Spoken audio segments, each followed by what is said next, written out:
Canada Pakistan میں سرمایہ کاری کرنے کو تیار، بیرک گولڈ کمپنی نے ریکارڈڈ منصوبے پر کام کرنے کی حامی بھر لی۔ امریکی میڈیا کے مطابق بیرک گولڈ منصوبے میں $3 ارب کی سرمایہ کاری کرے گا۔ بیرک گولڈ کا ریکارڈڈ منصوبے میں 50% حصہ ہوگا۔ منصوبے کے پہلے حصے پر رواں برس کام کا آغاز ہوگا۔ سال 2028 میں ریکارڈڈ منصوبے کی پہلی پروڈکشن متوقع۔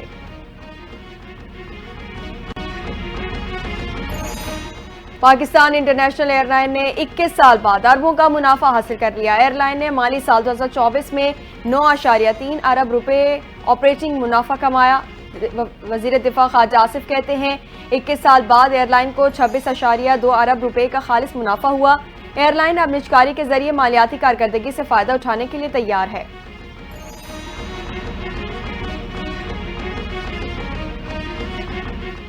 جمعیت علماء اسلام کا غزہ میں اسرائیلی جارحیت کے خلاف احتجاجی مظاہروں کا اعلان۔ 10 اپریل کو اسلام آباد میں کنونشن اور 13 اپریل کو کراچی میں احتجاجی مظاہرہ ہوگا۔ سربراہ JUIF مولانا فضل الرحمان کہتے ہیں اسلامی دنیا کے حکمران امریکہ اور مغرب کے سامنے جھک رہے ہیں۔ غزہ کے مسلمانوں پر جو بیت رہی ہے یا بیت چکی تاریخ کے صفحات پر سیاہ دھبوں کے سوا کچھ نہیں۔ اسرائیل نے امن معاہدہ توڑ کر غزہ پر شب خون مارا۔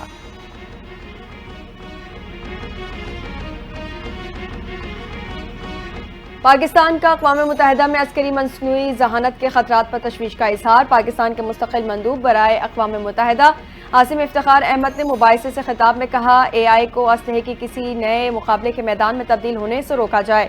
عسکری میدان میں AI کا استعمال نئے اسلحہ جاتی مقابلوں کا آغاز کر سکتا ہے۔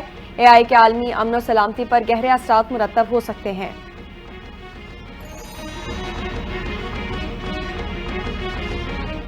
غزہ پر اسرائیلی بربریت تھم نہ سکی۔ اسرائیلی فوج کے غزہ پر حملے جاری، مزید 60 سے زائد فلسطینی شہید اور 213 زخمی ہو گئے۔ غزہ کی وزارت صحت کے مطابق اسرائیل کے غزہ پر حملوں میں اب تک کم از کم 50,000 سے فلسطینی شہید ہو چکے ہیں۔ اسرائیلی وزیر اعظم کا صدر ٹرمپ سے ملاقات میں غزہ جنگ جلد ختم ہونے کا اشارہ۔ اقوام متحدہ کے سربراہ انتونیو گوتریس کہتے ہیں جبری بے دخلی عالمی قانون کی خلاف ورزی ہے۔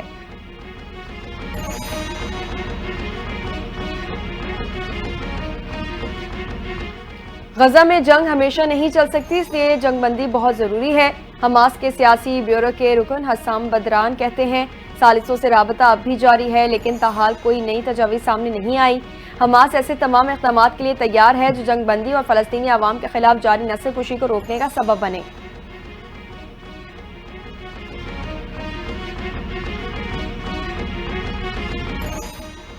چین ٹیرف کے مقابلے میں کرنسی میں ہیرا پھیری کر رہا ہے۔ چین ہم سے کسی نقطے پر ڈیل کر لے گا۔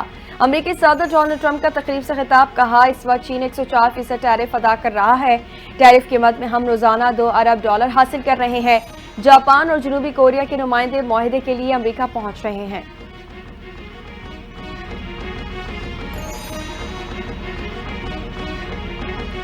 اور انٹرنیشنل کرکٹ کونسل کا مارچ 2025 کے men's player of the month کی نامزدگیوں کا اعلان۔ پلیئر آف دی منتھ کی نامزدگیوں کے لیے بھارت کے شریاس ایئر، نیوزی لینڈ کے رچن روندرا اور فاسٹ بولر جیکب ڈیفی شامل۔ رچن روندرا نے ICC چیمپئنز ٹرافی میں شاندار آل راؤنڈر کارکردگی کا مظاہرہ کیا تھا۔ شریاس ایئر نے بھارت کے لیے ICC چیمپئنز ٹرافی جیتنے میں اہم کردار ادا کیا۔